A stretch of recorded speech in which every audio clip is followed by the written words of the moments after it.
On PM Express tonight, my guest is a man that needs no introduction when it comes to parliamentary democracy. He's been there since day one, 1993. There are few who can boast of the record he's achieved in this particular sector of our national life, and also the wealth of experience he brings to bear on national issues. He's known to speak his mind. He pulls no punches, and some say sometimes one of the few things he said had caused a fair measure of controversy. But those are beliefs he holds on to, and he doesn't make any excuses for sharing those thoughts, no matter how controversial they may be. I'm delighted to have been joined on today's program by the second Deputy Speaker of Parliament, Alban Kingsford Sumani Bawin. Thanks to have you again. I was interested in speaking to you the day I heard that you were no longer going to run for Parliament. That for me was a momentous occasion, because you've made history by being a man from the start, 1993 to now. What went into that decision? Many people didn't see that coming. Oh, I see. Well, Evans, thanks so much for this opportunity.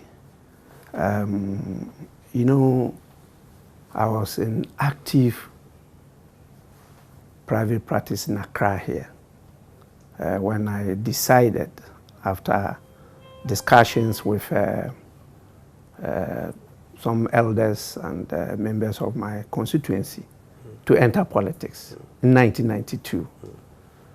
My decision then was to spend only 8 years in active politics, preferably in Parliament, and then move back to my law firm and continue with my legal practice. I didn't want to lose my clients, so I decided to offer 8 years service to my people. You've been a lawyer for how many years by this time? I was called to the bar in 1982, okay. So just 10 years. Yes.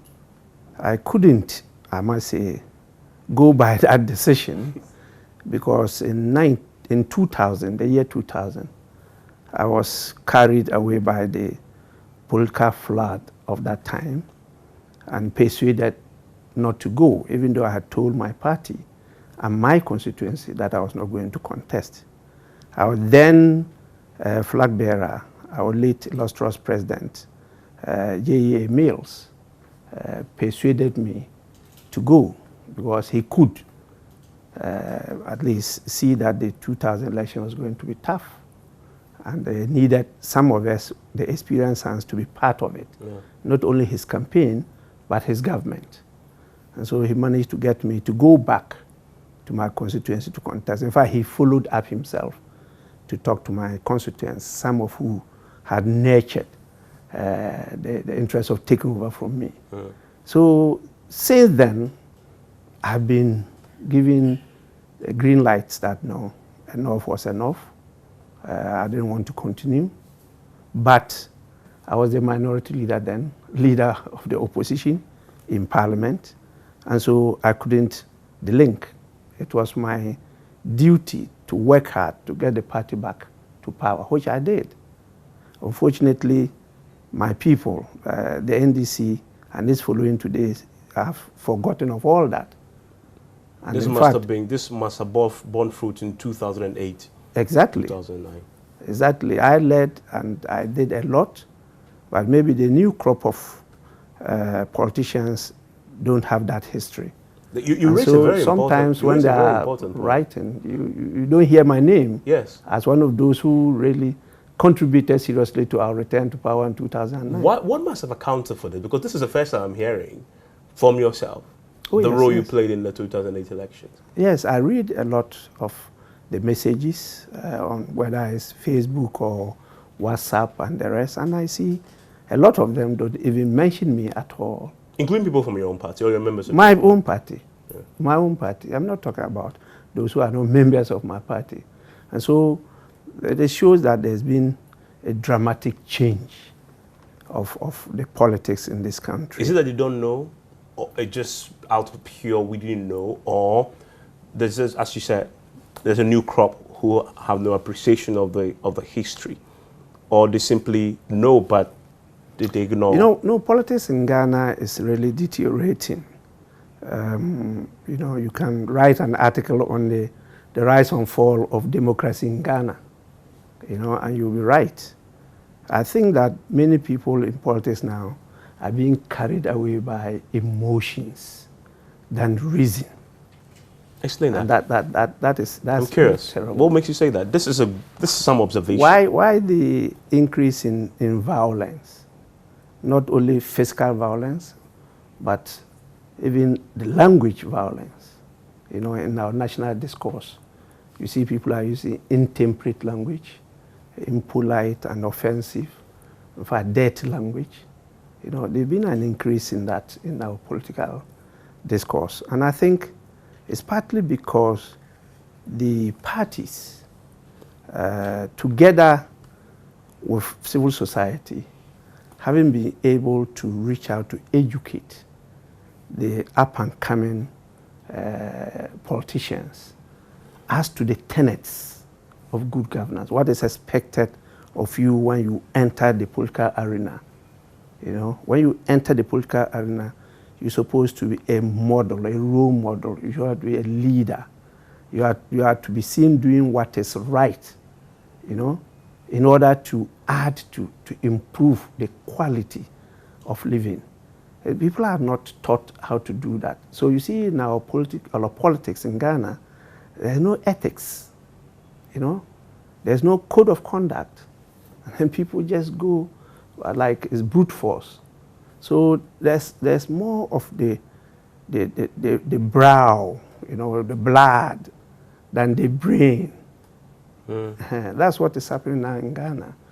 And that's why we've come down, we've really climbed down, even in Africa. So you see when you go to international conferences now, it's not Ghana that is sitting up there, it's Rwanda. Ghana is down there among the others.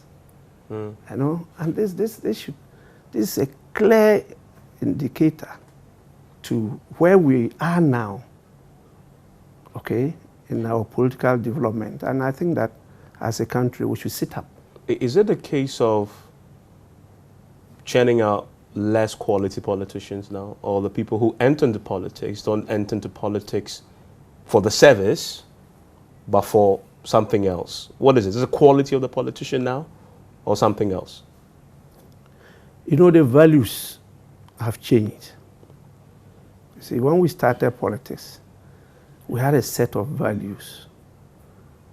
Those set of values were ignited during the revolutionary days, where a lot of us, both now in MPP and NDC, got caught up.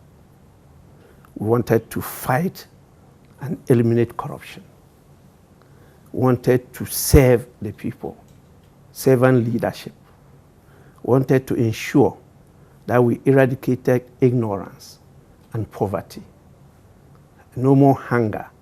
We wanted to make sure that we eliminated discrimination, equality. We wanted to empower women, and we wanted to include the youth in governance. All these things came up during those era, even though there was some violence, okay, because it's a revolution. But one could see an attempt, a focused attempt to imbibe these things into the society, the fabric of society. And so we, the young ones, picked up these things. And that's what really attracted and pulled us into politics. And so when we came to Parliament, January 1993, none asked for money. There was no conditions of service.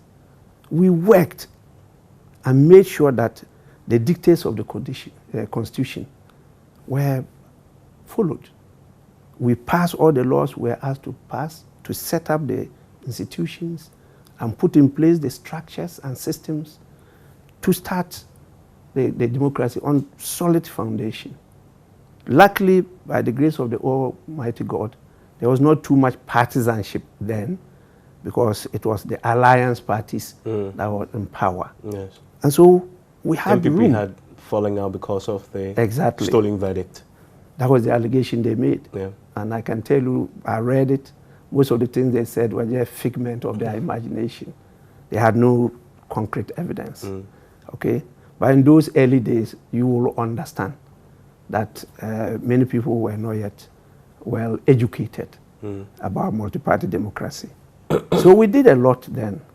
As we moved on, money became a moving force because we let the arena unregulated. Okay? There were no do's and don'ts. So people entered and they just moved on to try to buy the votes.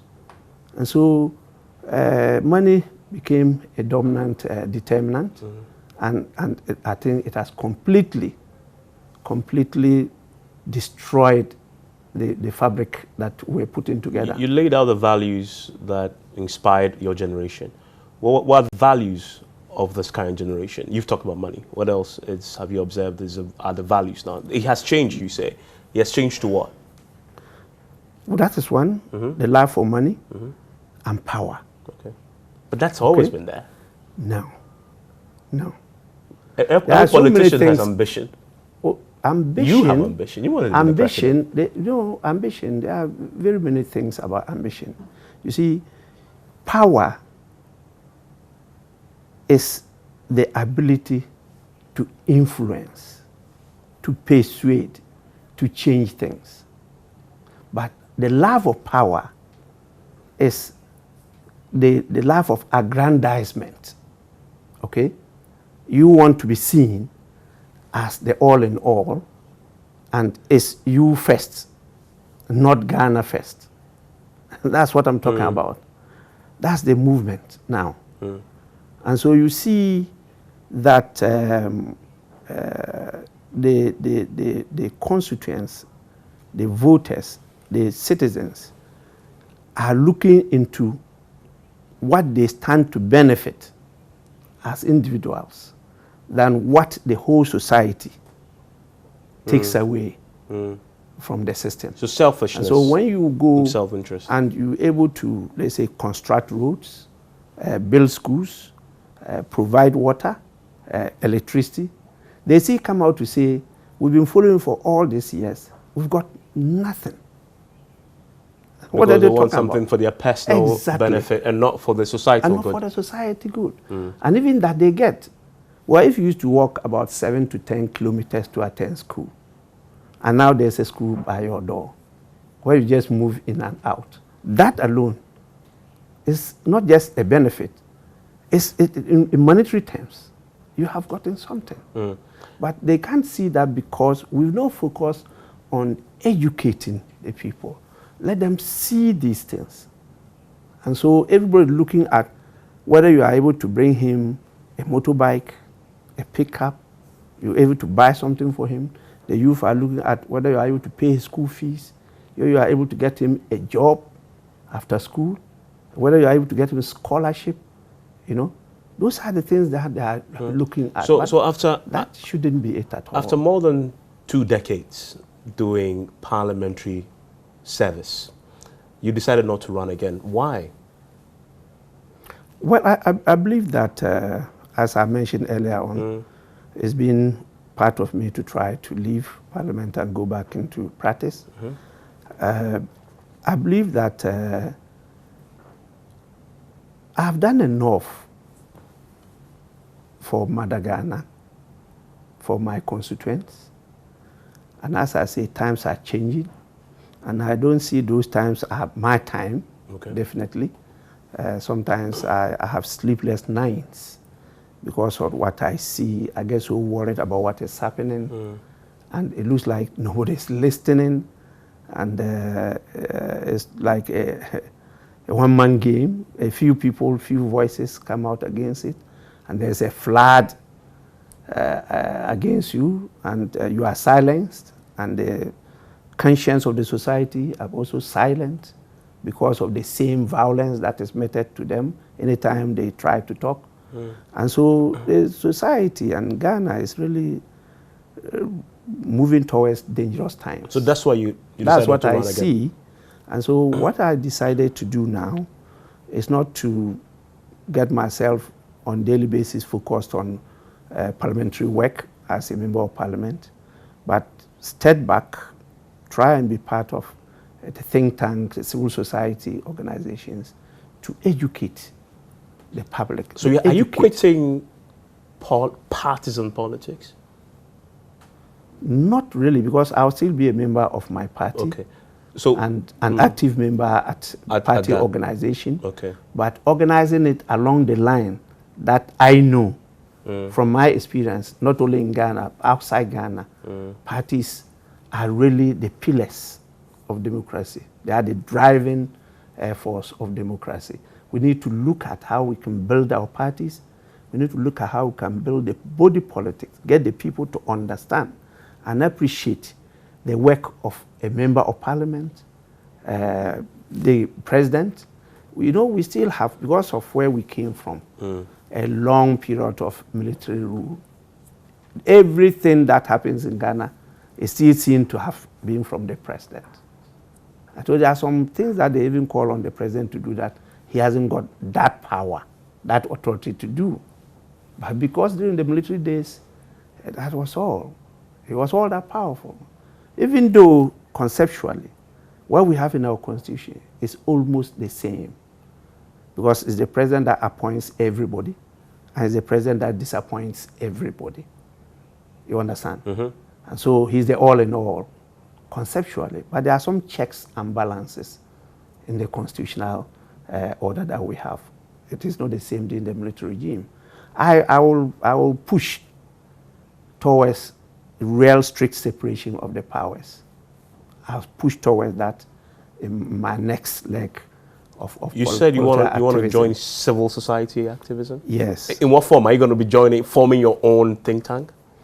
Or joining an existing preferably, if I can move with some to form another, because there are very many areas that are, say, calling for attention. And I want to be part of those that can go into another area. You know, CDD, IDEC, Institute of Economic Affairs are doing very well. Yep. Then you have the IFS, Institute of Financial Studies. They're also doing well. You have a number of organizations in governance.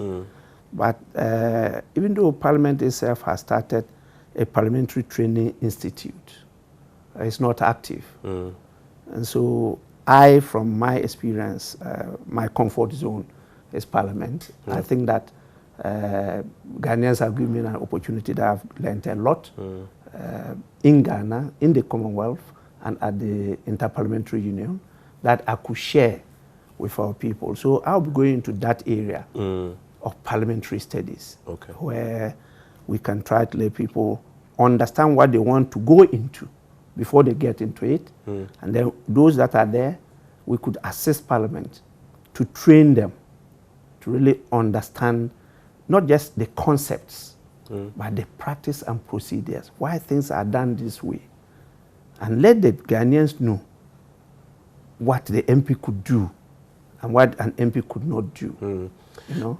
So there are still a lot of areas that you're going to go into. Are grey in Ghana, and I think that there's a need for us to clarify and strengthen them. Next, we are a year away from a major election. For the first time, you will be campaigning for yourself.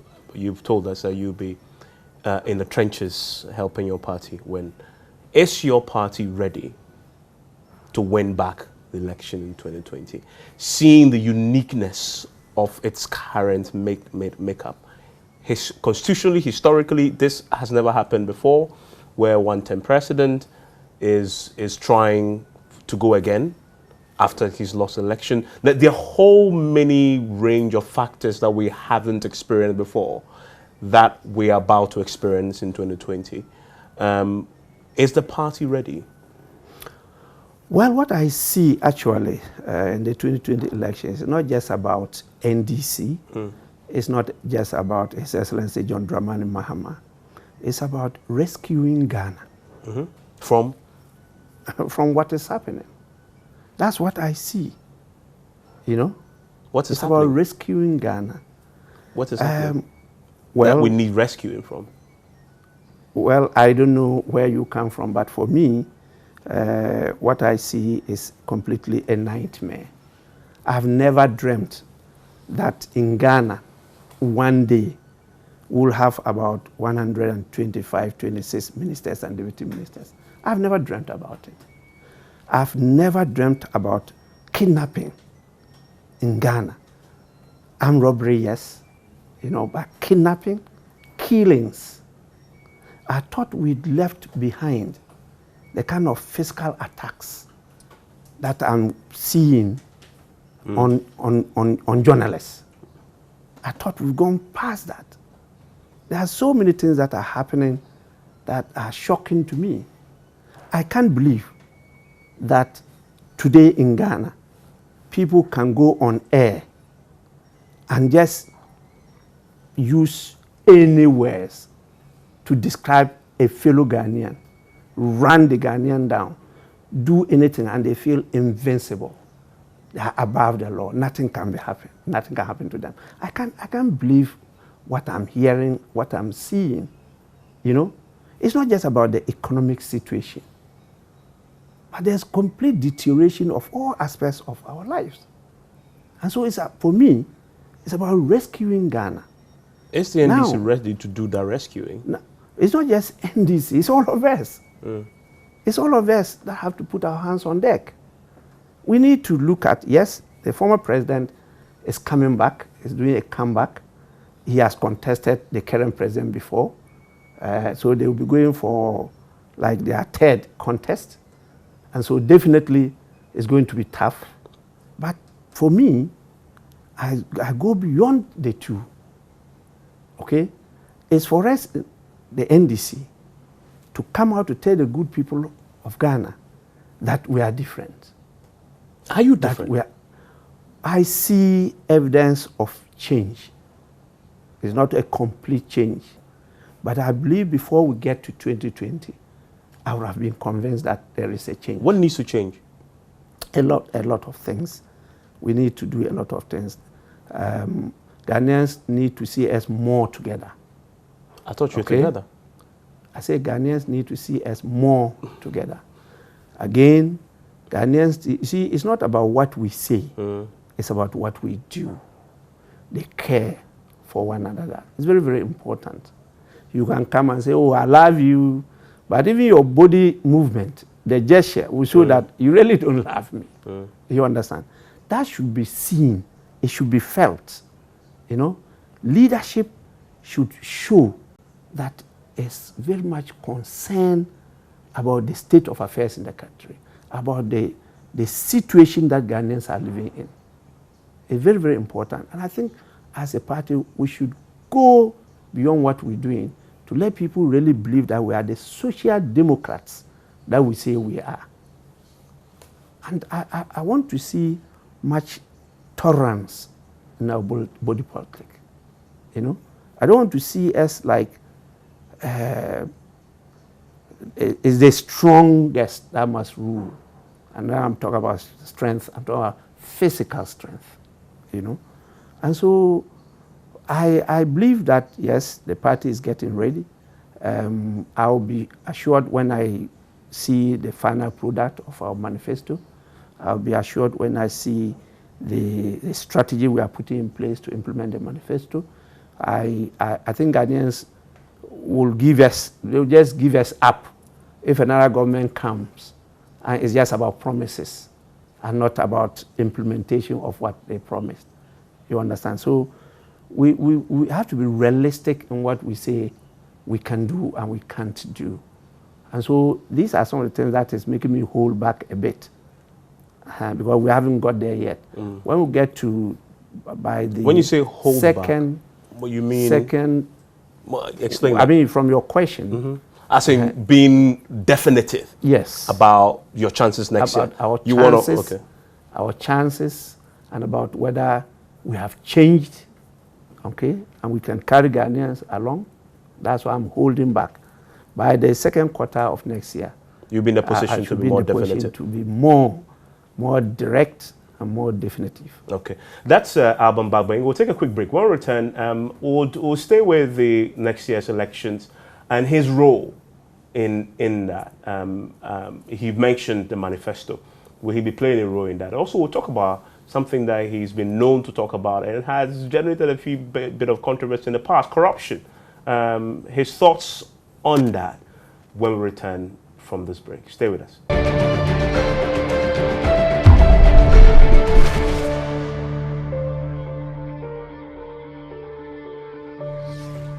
You're still on PM Express. My guest is still the second Deputy Speaker of Parliament.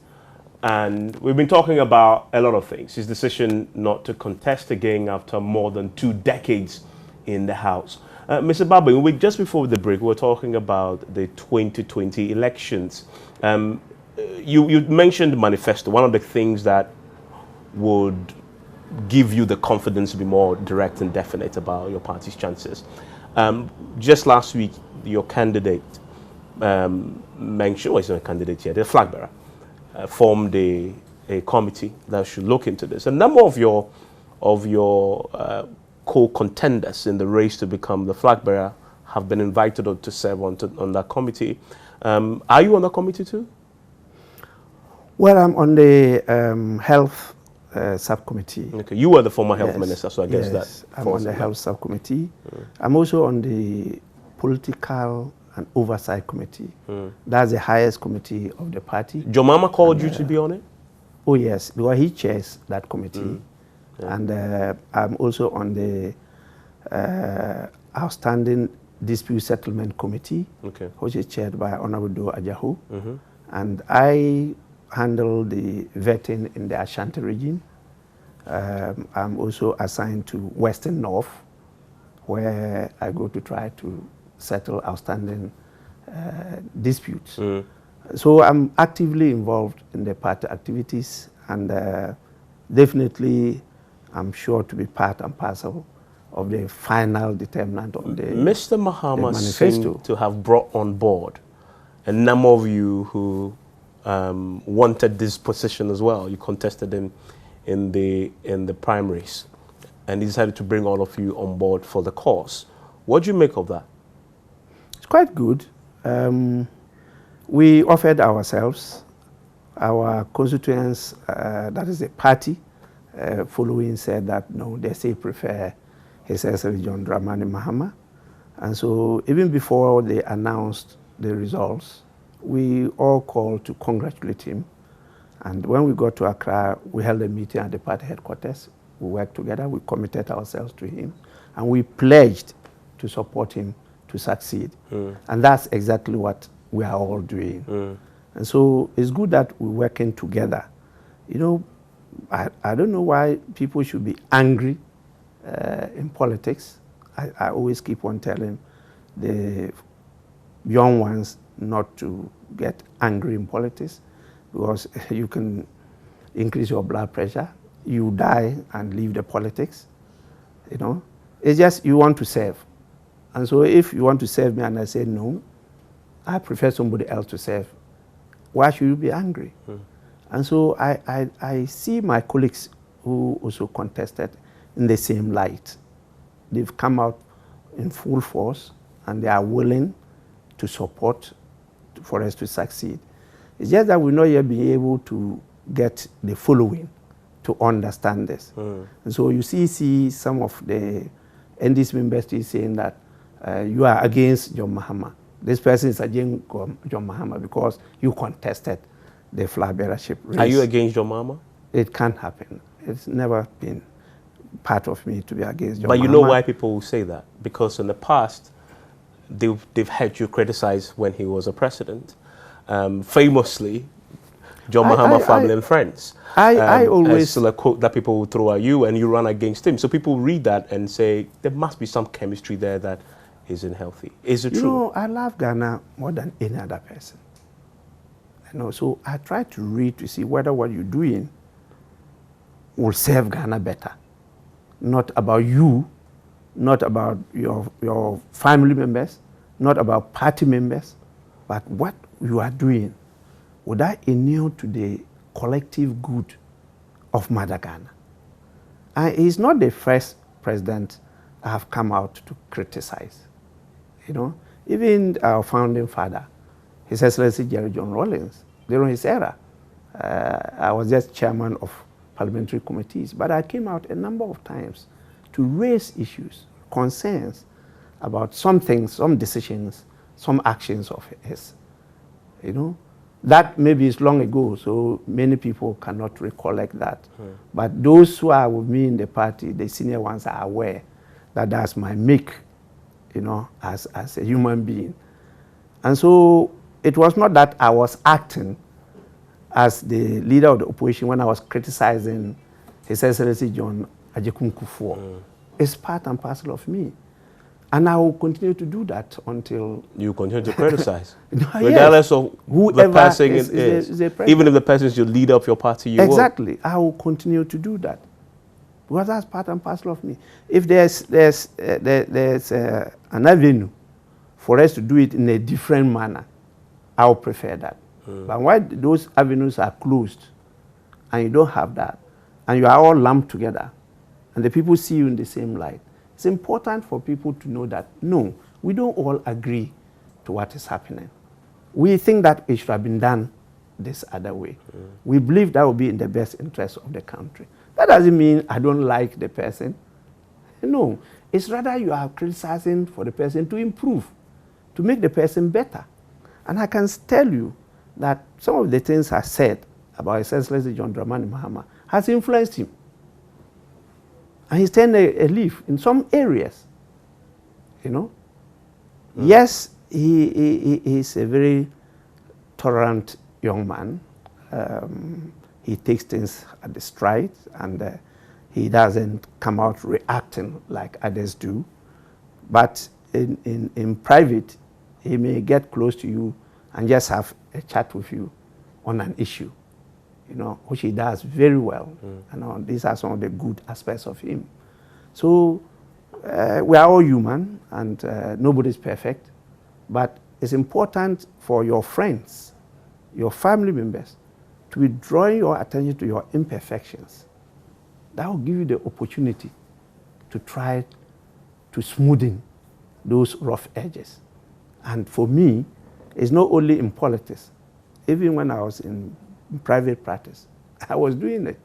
Even as a child, when I was in the basic school, primary school, I did it to my teachers. So the John Mahama you criticized in 2014-15 and the John Mahama of 2019 going into 2020, has he changed? Great improvement. Great improvement. In which areas? Many areas. Many areas. Is he a better John Mahama? He's really a better John Mahama than before. You know, when he was in power, he wanted to run fast. So he was running alone. Okay? And you know you can't go far. If you want to go far, you run with the people. He's learned that lesson. That's one of the reasons why he's involving all of us in what is happening. Again, I see him now more consulting the elders of the party than before. You know, I took the role to many of our members, including some elders in the party. I was seen as the godfather of John Mahama, because many knew and were part of what I did to propel him into that position. You did? Yes, so those who knew. What did you do exactly to propel him? So many things. It will take another program. Just mention the most important one, because this is, all we know is your criticism of him, and so that's why I guess there's a perception that you don't like him. But if you actually have in the background help to propel him, I would be very interested to know what exactly that is. Oh, it's true. And he is very well aware of it. His wife is aware. His close relatives are aware. What did you do? That as far back as January 2005, I started a program for him and did a strategy for him, because I had, in 2004 December, as a guest speaker at his constituency, declared to his constituents that he will be a president of Ghana one day. And you At actually a rally. You actually went to take specific steps to help him get Exactly. And before I did that, I invited him to a meeting, discussed it with him to see whether he was prepared to accept it. In fact, it took 3 meetings before he finally accepted. And so I had to do a strategy and a program for him and invited him on at each stage of the program. This is what I want to do. And I'm doing it because of this agenda. You almost seem to say you convinced him that he's a presidential material. Yes, it might not be me alone. There may be others. Yeah. But he is aware. In 3 meetings, telling him, I believe you can be president. Yes. This is a strategy I have for you. Yes. And he bought into it? He bought into it. He accepted it. It almost seems to suggest, when you first told him, he didn't quite see what you were seeing. Did he? No. If he did, but he didn't say it. Okay. He did not agree with me. He wanted me because, according to him, I was marketed. I was the leader of the opposition. Oh, he rather wanted you to go? Yes, I was the leader of the opposition. I had been marketed. I was known, and at that time, really, I was very high, But I drew his attention to other things and tried to convince him. It took 3 meetings before he finally told me, well, he's accepted. And I'm not saying I'm the only one. I'm sure others did. But that time in Parliament, as a leader, I then put a strategy in place. And I told him at any time that, look, because of this, I want you to play this role, which he accepted. And that is what brought him up, okay? Even though he was the director of communications and the ranking member in Parliament, he only spoke for and on behalf of the party if given the opportunity. And in Parliament, from time to time, I used to sit back and allow him or Dua Jaho and the others. Dua was my deputy. Right Honorable Dua Jaho was my deputy. And so we played together very well. And I had to offer him opportunities. If I'm invited, like to the university campus to give a lecture, we do the paper together, and then I give it to him. Please go and deliver on my behalf, marketing him, Then I got him to Pan-African Parliament. It was the leadership of Parliament, of the caucus, who determines the delegations, of parliamentary delegations to various conferences and parliamentary institutions. And so I did all that for him to build him up for that position. He is aware of that. Many people don't know about it. I am surprised hearing it, actually. When I was doing those things, they just thought I would, because I've been Minister of State since 2001. The minority leader is equivalent to a Minister of State. Yes. Yes. The majority leader is equivalent to a Minister of State. I've occupied all those positions up to date. And so it was ignorance that people were exhibiting when they used to say, oh, because he's not made a minister, that's why he's making noise. I was already a minister. Even when I was, quote unquote, a member of the 3 wise men. Yes. That position, that advisory position that we were given was equivalent to a Minister of State. So it was not that I was looking for something for myself, but I thought that the governance and some of the programs we're implementing could have been done in a different way to benefit the ordinary person. That's why I raised those issues. It was not for my personal benefit. And I'm fully aware that in Ghana, people don't like divergent views. And politicians, most politicians react towards that. And they rather tend to relegate the person, marginalize the person, and then just bring up the rough side of the party against the person. I am aware of that. But I thought that after 20-something years in politics, focus on politics, where I've sacrificed my personal and my family interests for the national good, I can't sit and allow things all to go the way they are going. And not say anything. But from time to time, I go to talk to His Excellency Jerry John Rawlings and say, please. You still talk to him? Yes. please don't let go. He has he has let go. A lot of people say admire him, and a lot of people believe in him. We know what he went through to get us this far. You know, so it pains some of us that he's being portrayed like he's against what he has founded, and that he's not prepared to support his baby again to grow. I don't believe that. So I say try from time to time to get him to look at it properly and see what he could do. Now he's a statesman. He cannot be that partisan like us, you know. He's a former president, like President John Ajekun Kufuor. And so they are the two statesmen alive that should be able to hold the balance. Yeah. So listening and watching to Alban Bawin, who is a second Deputy Speaker of Parliament, I'm going to take another break. When I return, we will talk about the biggest thing in the fight against corruption, the Office of the Special Prosecutor, but also whether we're winning the fight against corruption and what it will take. And then we'll end with his thoughts on this current administration and the many controversial issues that it has to deal with. I wonder what he makes of the PDS scandal, which will not go away. Stay with us.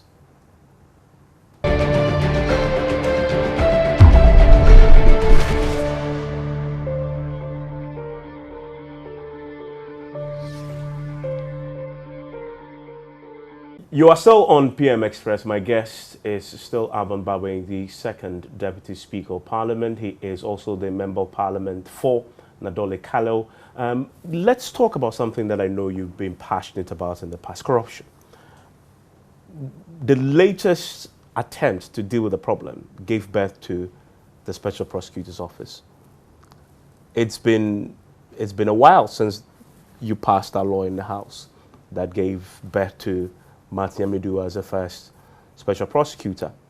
Has it changed anything in the fight against corruption?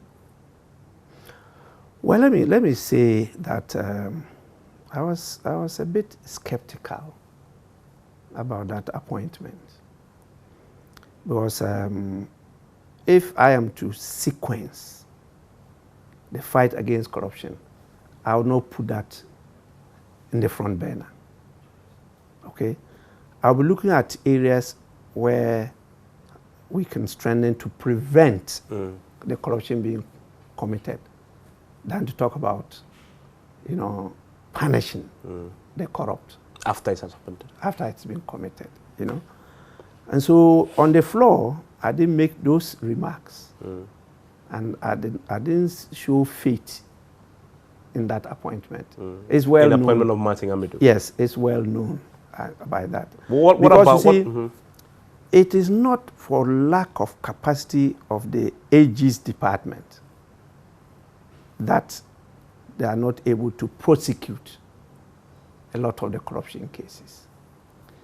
It's because that department has not been strengthened to do so. And that is the same thing that Martin Amidu is meeting. He's complaining about it. Exactly. Well. You know, it's not for want of lawyers, no.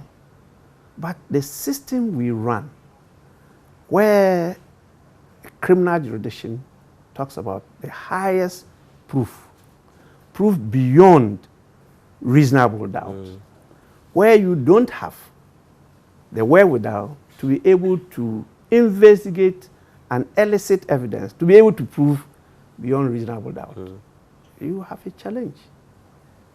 Again, the parlor state in which we've left that Attorney General's department, if not for love of country, many of the lawyers there will not be in the Attorney General's department. That's all right. You know? Yeah. Because they know what their colleagues are getting outside. But they go there to sacrifice. And mostly our ladies, they are there, you know, working hard. And so to be able to deal with this situation, you need to do what? Look at this and strengthen the department. We don't, you see, it's for lack of numbers of lawyers that you have the police prosecuting. Yeah. It should be lawyers that should be prosecuting all over. Why are we not attracting lawyers into that field?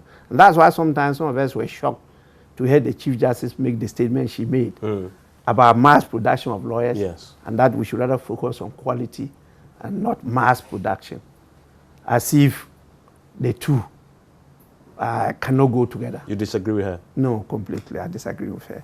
But you So know, you want mass, or you want quality, or you want the both? two can go together. Okay. The two do go together. There's nothing wrong with that. But you see her point, right? No, That- I don't see her point. That if you have quality, is better than when you just throw in a lot of lawyers. You're a lawyer yourself who are not up to the task. Or you think that the market will sift you out? What we go to learn at the law faculty and the law school is where to find the law. True. Exactly. That's what you learn. When you come out, then you now get to know the law. You put it into practice, where to find it. The case that the person is coming to talk to you, nobody has ever handled that case. And therefore, you start looking for where to get the law in order to handle that case. And that is what we learn in the school. The young men and women of these days who are struggling to be lawyers are very brilliant. I've had discussions with a lot of them. Very good materials. What we need to do is to create the opportunity for them. Okay? You now have so many law faculties. Why not allow them to create the law schools? We have the men and women too who can teach, who can tutor them. If you're not talking about bar association, then you have a common exam. Whichever law school you come from, after you've been called as a lawyer, you have the certificate. Now enter into the profession to practice. Then you write a common exam. That can give the opportunity for many. Because it's not all who come out to practice. True. We have a lot of lawyers. Many of the lawyers that lectured me at the law faculty are not practitioners. But we need them. Yeah. We need the academicians. And we need the professional bankers to have legal background. We need in all aspects, even in parliament. You need MPs to give that opportunity. Well, you have an advantage when you study law and you come to parliament, because the number one function of parliament is lawmaking. You make it sound very simple. Why do you think it's been so difficult for the Chief Justice and the General Legal Counsel to see what you are painting? They've not experienced it before. The Chief Justice has been, They've the had- Chief Justice has been there. He's they've experienced had- everything else. They've had, you see, they've had a smooth route to pass. As in They to... don't have the rough edges of life. How like some how of can us. you even I'm say telling that? you. I mean, the Chief Justice must The have Chief gone Justice- through a lot. What's her background? A lawyer? After she passed as a lawyer, where Yeah. did she pass through? She probably went to the bench, I don't know. No, she didn't go to the bench. She started, but went to civil aviation. And Oh, from so you civil know her? aviation, yes, I've known her for a long time. Before she was appointed by the PNDC government to the bench. And so I've known her from that time. And I followed her in her development throughout. And I was practicing in Accra here. So I know a lot of them. So when you say that... They've got a smooth sailing. It's not the same now. When you say smooth sailing, you're saying the struggle to be a lawyer? There were so many opportunities. And so they easily grabbed it. Okay. Now the competition is tough because of the numbers and because of the difficulty in growing and creating more opportunities for the youth. So they don't appreciate the current challenges. The challenges that the youth are facing. Okay. And even the crying need for more of such professionals. You almost are saying that they are out of touch with today's reality. That's true. You are putting it, but that's the reality on the ground. They are completely out of touch. You allow the universities to start law faculties.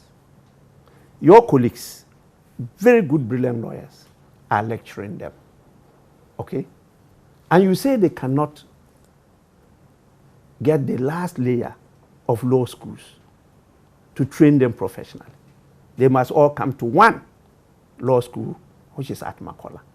You know, they're behaving like when in the colonial era, they wanted to start a university in Ghana. There was an uproar. No, Fora Bay College. So I've heard. We should all go there. There's no need for a university in Ghana. People fought. It was established. Not long ago, when they wanted to start a university in the north, wow, uproar. No, you don't need that. Strengthen what we have. It's the same argument. But you know, you only develop society when you deal with plurality, when you are able to allow unlimited liberties and opportunities. That's the strength of America. We need to do that. There should not be restrictions. We should allow people to develop their human innate potential. And we have a lot of people in various professions. It's not surprising to you that the students that got first classes in the various universities cannot get entrance into a law school. Yeah. That is a failure of system, not the students. It's the system that is failing. It's not the students that are failing. And we have to look at the system. And that's where we should be looking at, not talk about mass production or quality. Is he saying that those who pass the law schools are not quality students? Are you indicting the lecturers? Because the lecturers that produce the students. You know, so I'm surprised those statements were made. And I think they were made maybe in a state of emotions. Okay? And I want to call on the legal counsel to take a second look at it. And that we don't want to have that experience next year. They should open it up. We need more lawyers. The country is crying for more lawyers.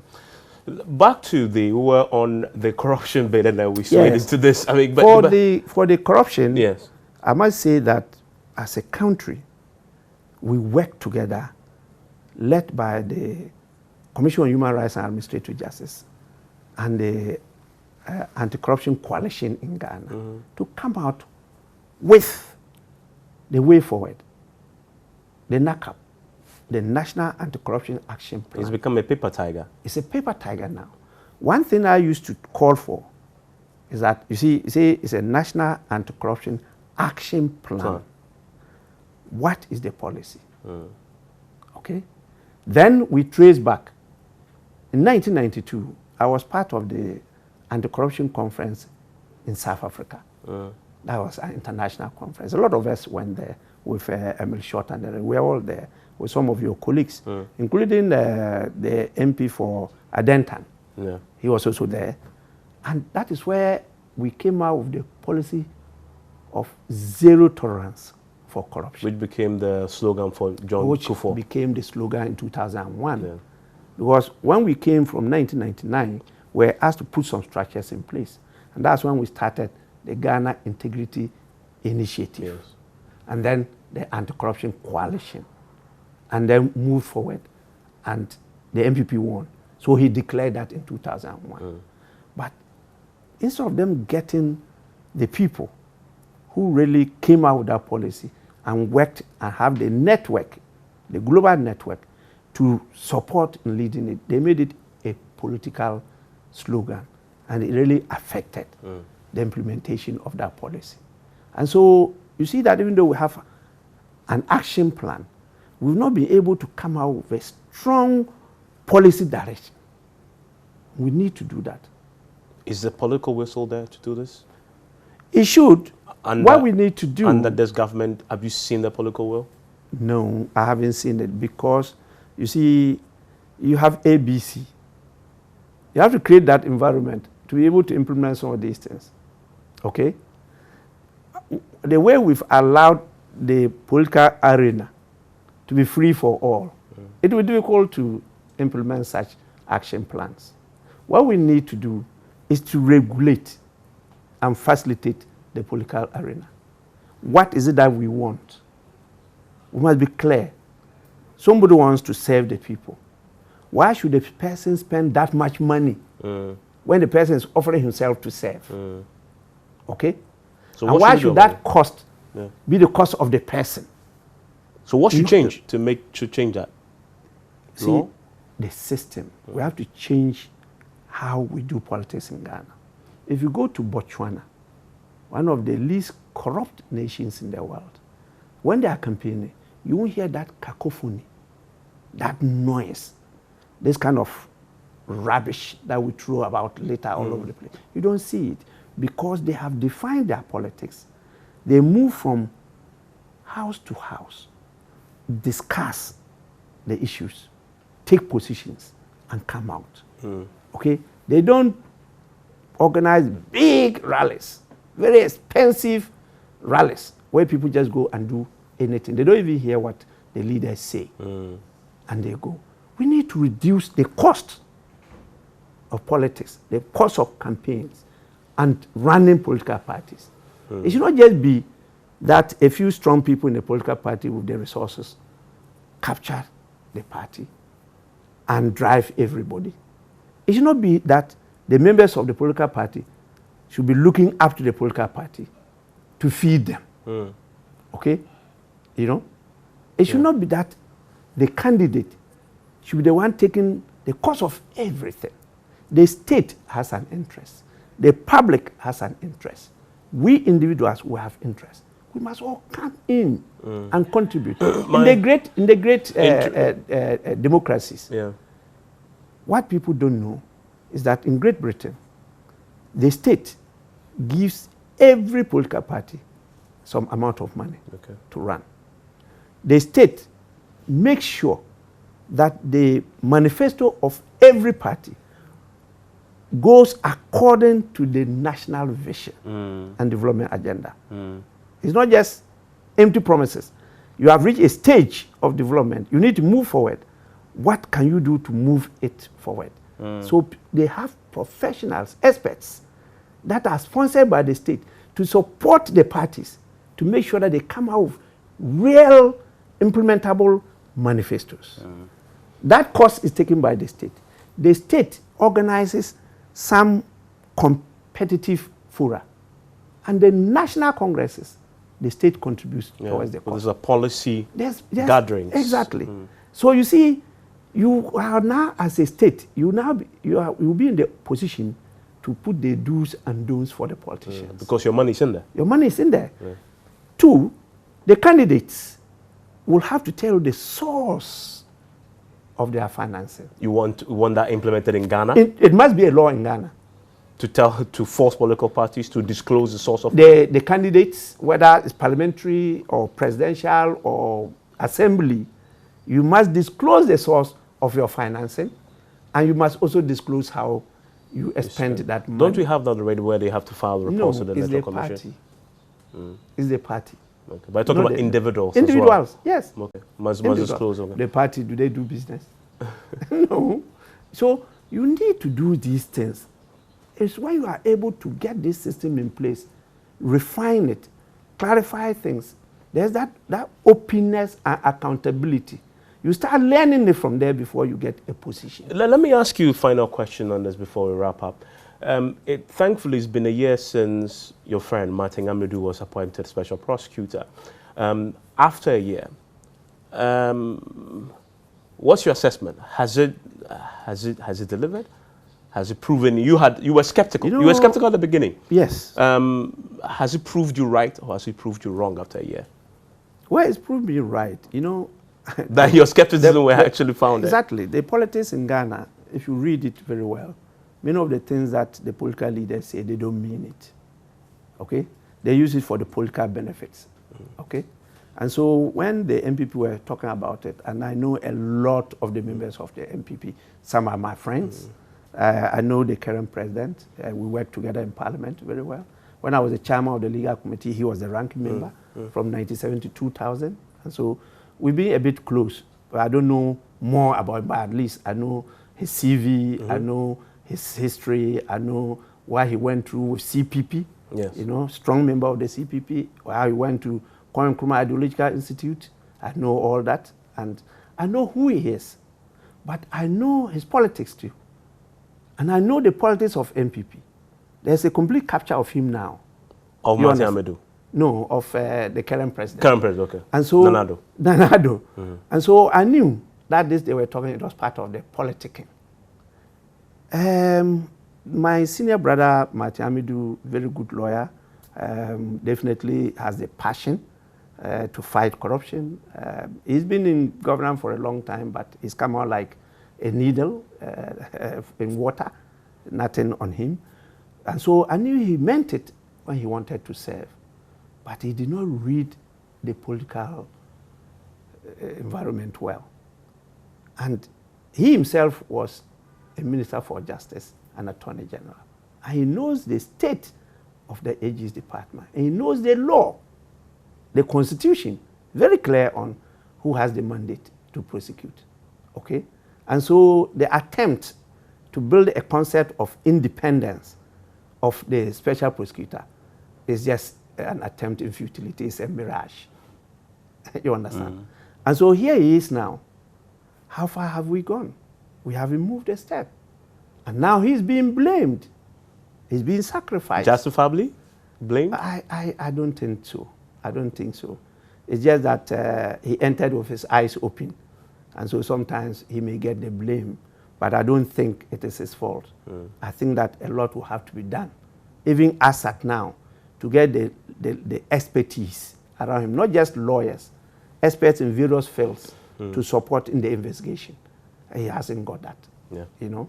And so the fact that, yes, in the budget, they read that a provision of this is being put there for his office, doesn't mean that that money has been given to him. And so that's the problem still, we have. We get playing politics with corruption. Finally, one of the biggest corruption issues, well, around that same theme is PDS, which has become such an albatross. We've lost 190 million. We've terminated. The government is moving ahead with restrictive tendering. What's your reaction to all that? See, one of the things that makes me say that this government is a nightmare is the fact that our image outside, particularly our bilateral relations with friendly countries like America, like UK, like China, and other countries, is worrying. We have not only lost 190 million. We lost more than that, okay? And I think that the government should come clean. The government should come clean. I don't know why some people will want to get this national asset and cook it for themselves. You think that's what is happening? What is PDS about? But they terminated it because they believed something went wrong. So where's our money? For the period that they've collected all that money, where is it? I don't know. Are we going to investigate that? Are we going to take action against those people for what happened in the negotiations? What action do you want? The changes? We should not just let these things go. I mean, Ghana... Government position that no crime was committed. The PDS cannot be blamed of any crime. You know, it was a minister of state that said it was fraudulent. Yeah, they walked that back. And I don't know whether fraud is not a crime. No, they walked that back. When? That was walked back. The minister himself walked that back. Have you read the investigative statement of the U.S.? You know, so it's not what they say. We should go into it, you know. Even if it comes to the end that no, we have found that no crime is committed, there should be evidence to convince us that no crime has been committed. You're not convinced now? Now I am not. And I think that this PDS debacle will continue to haunt us for long. And I want to see some of my very good friends in the MPP sit within their party and clean their stables. It's very important. Even though they're lumping everybody together to be like birds of the same feather, fly together. And I don't think that's the situation. There are good people in MPP like they are in NDC. But we've allowed a few hawks in the parties to dictate the pace and the contents of our politics. That is wrong. And that is why some of us, we feel happy when we see the conscience of society come up you know, to call the brakes, to say enough is enough. And so when the uninformed young ones start throwing stones at them, it saddens us. You cannot develop without leadership. In Ghana now, almost all leaders, whether they are religious, whether they are political, whether they are business, whether they are professional, are all scandalized. And no society can develop without leaders. The world has changed, it's true. The way the youth see things now are very different from how we see things. And so it's also important as we delink, as we transit, we create room for the youth to also learn from us so that they don't repeat our mistakes. They should perform better. That's what growth is about. That's what development is about. But they need to have history, where we came from. Because if you don't know where you're coming from, you never know where you are going. That is the second Deputy Speaker of Parliament, Aban Babin, who's been my guest on PM Express tonight. I'm grateful, sir.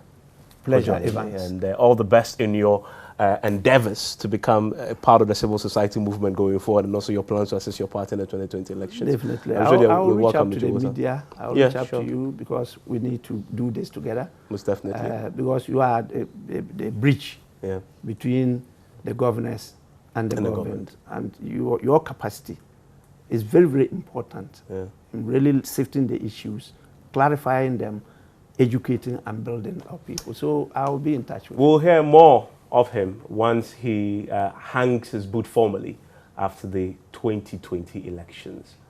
My name is Evans Mensah. Enjoy the rest of your evening.